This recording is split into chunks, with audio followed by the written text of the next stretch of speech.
Hello friends, आज है 19 अगस्त 2020। तो आज की डेट से जितने भी महत्वपूर्ण करंट अफेयर्स बन सकते हैं वो सब हम लोग डिस्कस करेंगे। तो आइए देखते हैं। पहला प्रश्न है, महाराष्ट्र के राज्यपाल भगत सिंह कोश्यारी को किस राज्य का अतिरिक्त प्रभार दिया गया है?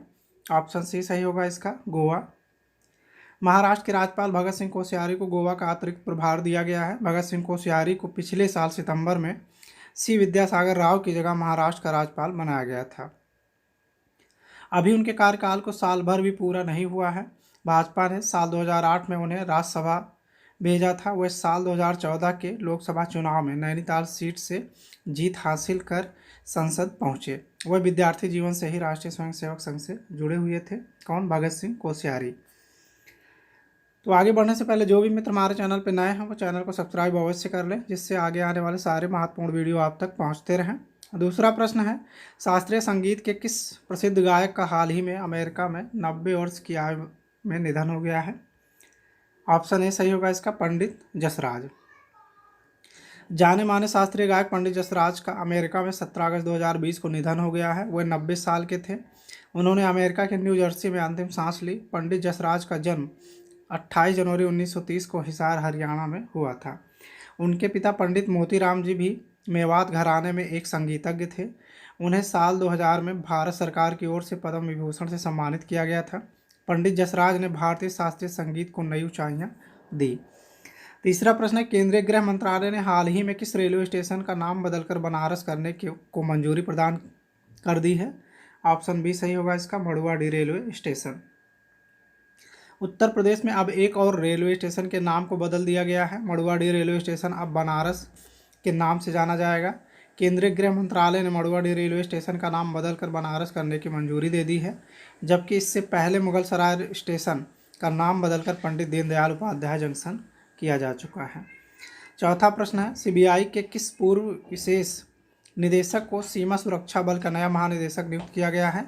ऑप्शन सी सही होगा इसका, राकेश अस्थाना।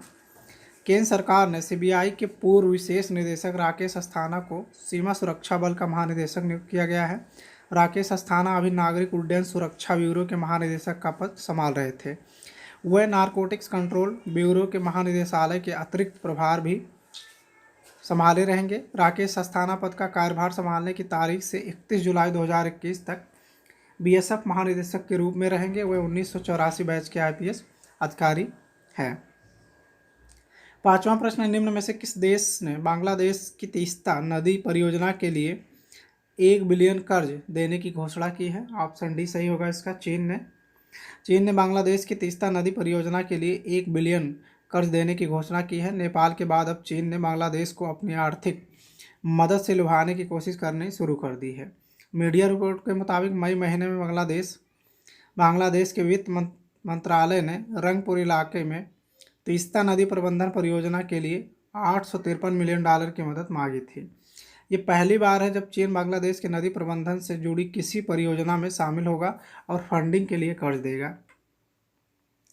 छठा प्रश्न है, मदारी और दृश्यम फिल्म के किस निर्माता का हाल ही में निधन हो गया है? ऑप्शन ए सही होगा, निशिकांत कामत का। निशिकांत कामत ने अजय देवगन और तब्बू स्टारर दृश्यम, इरफान खान स्टारर मदारी जैसी फिल्म को डायरेक्ट किया। इसके अलावा उन्होंने जॉन अब्राहम के साथ फोर्स और रॉकी हैंडसम जैसी फिल्में बनाई।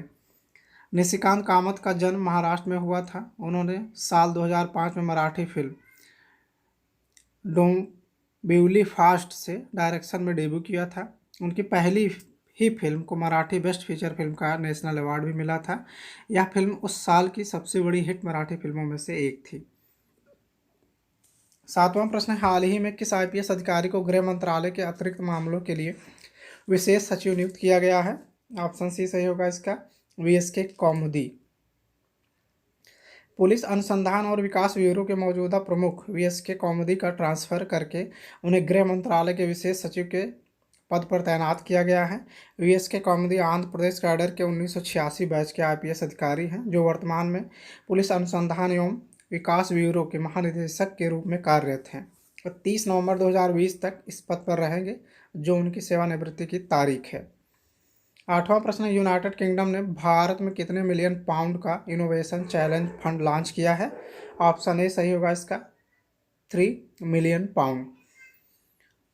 यूनाइटेड किंगडम ने भारत में 3 मिलियन पाउंड का इनोवेशन चैलेंज फंड लॉन्च किया है। कोविड-19 और जलवायु परिवर्तन से निपटने के लिए उद्योगों और शिक्षाविदों में भारतीय वैज्ञानिक का समर्थन करने हेतु यह फंड लॉन्च किया गया है। इस फंड ने कर्नाटक में आर्टिफिशियल इंटेलिजेंस क्लस्टर्स और महाराष्ट्र में भविष्य की गतिशीलता क्लस्टर से जुड़ने के लिए इनोवेटर्स को आमंत्रित किया। यह पहल यूके भारत टेक साझेदारी के निर्माण में मदद करेगी। नवा प्रश्न है, हाल ही में मेघालय का राज्यपाल किसे नियुक्त किया गया है? ऑप्शन ए सही होगा, सत्यपाल मलिक। गोवा के राज्यपाल सत्यपाल मलिक को मेघालय का राज्यपाल नियुक्त किया गया है। सत्यपाल मलिक अगस्त 2018 से अक्टूबर 2019 तक जम्मू और कश्मीर के राज्यपाल थे। सत्यपाल मलिक को पहली बार बिहार के राज्यपाल के तौर पर नियुक्त किया गया था। उन्हें 2018 में कुछ महीनों के लिए उड़ीसा के राज्यपाल का अतिरिक्त प्रभार भी दिया गया था। मलिक 21 अप्रैल 1990 से 10 नवंबर 1990 तक केंद्रीय राज्य मंत्री, संसदीय और पर्यटन भी रह चुके हैं। 10वां एवं अंतिम प्रश्न है, भारतीय रेलवे किस राज्य में दुनिया का सबसे लंबा पियर ब्रिज का निर्माण कर रहा है? ऑप्शन डी सही होगा इसका, मणिपुर में।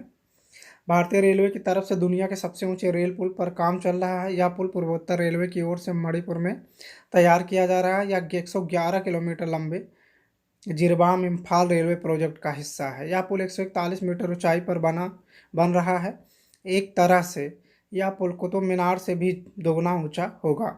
यह यूरोप के मोंटेनेग्रो में बने 139 मीटर ऊंचे पुल का रिकॉर्ड तोड़ देगा। 703 मीटर लंबे इस पुल का निर्माण इम्फाल से 65 किलोमीटर दूर नोनी जिले के मरांगचिंग गांव में किया जा रहा है। इस पुल पर रेलवे की ओर से कुल 280 करोड़ रुपए की लागत आने का अनुमान है।